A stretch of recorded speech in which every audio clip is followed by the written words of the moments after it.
ওয়ালাইকুম আসসালাম। হ্যাঁ আপু আসসালামু কেমন, আলাইকুম। ওয়ালাইকুম আসসালাম। আপু কেমন আছেন? জি ভাই, ভালো আছি। আপনি কেমন আছেন? আল্লাহ তাআলা খুব ভালো আছে। আপনারও আগে ভিডিও করেছি আমরা, ঠিক আছে? জি।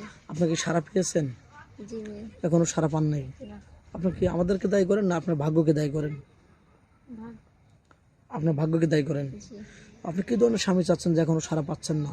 সুন্দর লাগবে নাকি কালো হলে হবে না দাড়িওয়ালা হলে হবে? কিরকম লাগবে একটু বলেন তো দর্শকদের।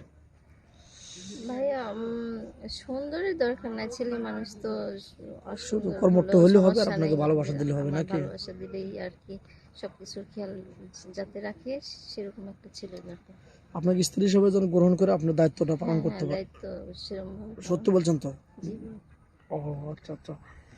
আপনি কি খেতে ভালোবাসেন? আমি কি খেতে জি জি ভালোবাসি? জি, গরিব মানুষ তো ডাউল ভাত চলবে হ্যাঁ, নাকি অন্য কিছু, ভুনা কিছু বা গোস ভাত, কোনটা খেতে ভালোবাসেন আপনি? ভাইয়া সব না সময় তো ফুচকা আর চটপটি? সবজি ভালো লাগে না, আচ্ছা, মানে আপনার সবকিছু আর কি মিলাই, মিলাই গরিব আর কি। মানুষ সবার সবকিছু মিলাই খান, কোনো ফেভারিট কিছু নাই, এই তো গরিব হিসাবে যা কপালে জোটে। জি। বাংলাদেশের 64 জেলা, কোন জেলাটা আপনার ভালো লাগে? কোথাও ঘুরতে গেছেন এখন তো? না ভাই, আমি কোথাও ঘুরতে যাইনি। আজ পর্যন্ত কোথাও ঘুরতে না, যান না? ও, তাহলে তো ভাবছি আমার মানে স্বামী স্বামীর হলে সাথে কোথাও ঘুরতে হ্যাঁ, যাবেন? কোথাও যাব। কোথায় যাবেন একটু বলেন তো স্বামীকে নিয়ে? কক্সবাজার বা স্বামীকে নিয়ে তো চিন্তা ভাবনা আছে, কক্সবাজার যাব। কক্সবাজার ঘুরতে জি। যাবেন?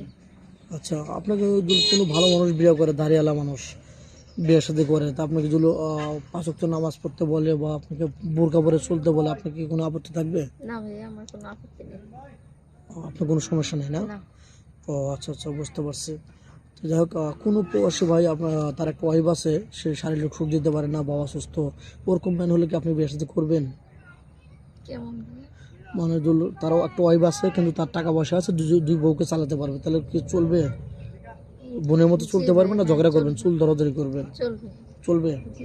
ও আচ্ছা, সত্য বলছেন তো? জি ভাই। আবার পরে আবার তার সাথে বিয়ে সাথে করে প্রতারণা করে যৌতুক বেশি টাকা তুলে তাকে অবমাননা করে চলে যাবেন না তো আমাদের চ্যানেলে বদনাম করে? না ভাইয়া, এ ধরনের কোনো কিছু করবেন না, এই সত্য বলছেন? ধরনের কোনো ব্যাপার। আচ্ছা, কোনো প্রবাসী ভাই আপনাকে বিয়ে সাথে করে বাইরে রেখে আপনাকে থুয়ে তার বাড়িতে রেখে বাইরে চলে গেলেন, চাকরি তার করতে হবে, তার জায়গায় তার যেতে হবে, আপনি কোনো পরকীয়ায় লিপ্ত হবেন? না ভাইয়া, আমি এটা করবো না। সত্যি বলছেন তো? জি ভাইয়া। কারণ পরকীয়া করলে বা তাকে কষ্ট দিলে আমাদের চ্যানেলে বদনাম হয়, আমাদের চ্যানেলে তো কোনো বদনাম করবেন না। না ভাইয়া। সত্যি বলছেন? জি। আপনাকে ফোন কিনেছেন? না ভাইয়া, আমি আদৌ ফোন কেনেননি? না। ও আচ্ছা, কেউ আপনাকে ভালোবাসে ফোন কিনে দেয়, আপনি নেবেন তো? জি ভাইয়া। ও আচ্ছা, যাই হোক, মেয়েটা কোনো ফোন নেই, আমাদের নাম্বার দেওয়া থাকবে, কেউ ভিডিও কল দেবে না, এই হোয়াটসঅ্যাপ আছে। ভালো থাকবেন, সুস্থ থাকবেন, এই বলে শেষ করে দিলাম। আল্লাহ হাফিজ।